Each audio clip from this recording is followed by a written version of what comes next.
In a small village with cobblestone streets and cozy houses lived Flauschi, a gray tabby cat. She was known for her incredibly soft fur and her boundless laziness. While other cats chased mice, climbed fences, or explored the neighborhood, Flauschi spent her days following a simple routine: eating, grooming, and sleeping. The villagers adored her despite her indolence. "This cat has truly mastered the art of living," they often said. Flauschi was perfectly content with her life, no matter what happened outside. Rain, storms, or village festivals, nothing could disturb her. But one sunny morning, everything changed. When she woke up and trotted to the kitchen, she found her food bowl empty. "How is this possible?" thought Flauschi. Just as she was about to get annoyed, she saw a raccoon through the open window, munching on the last crumbs of her meal. "How rude," Flauschi murmured. But instead of taking action, she laid back down and went back to sleep. The raccoon, who called himself Freddy, found great joy in annoying Flauschi. Every day, he climbed through the window, stealing not only her food, but also toys she never used, but somehow still missed. Freddy wasn't afraid of the cat. "What are you going to do? You're way too lazy," he teased. Flauschi just purred, stretched out comfortably, and ignored him. But one day, Freddy left something behind: a shiny chestnut. When Flauschi saw it, an idea popped into her head. The next morning, she placed the chestnut on the edge of her bowl.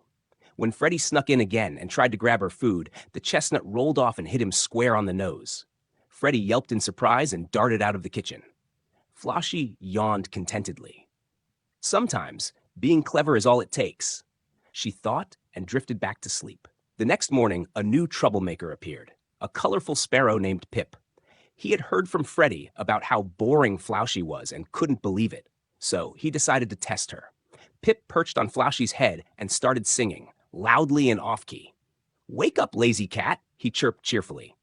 Flauschi opened one eye and grumbled, "Leave me alone." But Pip didn't give up.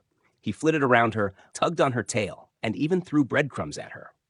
But Flauschi remained unfazed. She turned her head and said calmly, "If you have so much energy, why don't you bring me food?" Pip was so surprised that he actually brought her a piece of bread. Flauschi purred contentedly.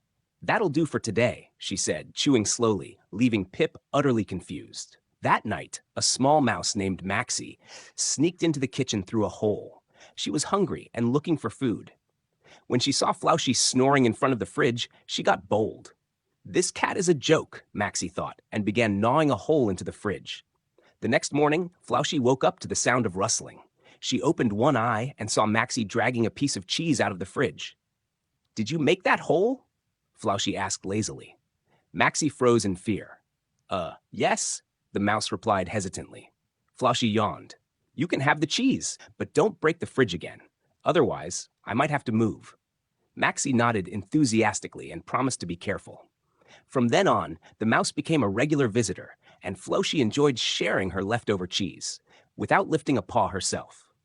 One afternoon, the garden was filled with noise. 3 neighborhood dogs, a cheeky dachshund, a playful Labrador, and a grumpy German Shepherd, had decided to challenge Flauschi. They ran around her, barking loudly and trying to provoke her. "Come on, lazy cat! Run away!" barked the dachshund. The Labrador tugged on her tail, and the Shepherd tried to nudge her. But Flauschi didn't budge. "You're putting in way too much effort," she finally said with a yawn. The dogs were confused. "This isn't fun," grumbled the Shepherd. "If she doesn't react, it's boring." Eventually, they gave up and ran off. Flauschi watched them leave and thought, maybe I should have hissed, but that's too much work, too. That evening, the kitchen was in chaos. The humans had been cooking soup, and suddenly smoke began to fill the room. The smoke alarm blared loudly, and everyone ran around in panic. Flauschi, lying right in front of the stove, slowly opened her eyes. She saw the smoke and heard the frantic voices. Instead of panicking, she stretched leisurely and pressed her paw against the kitchen door, letting the smoke escape.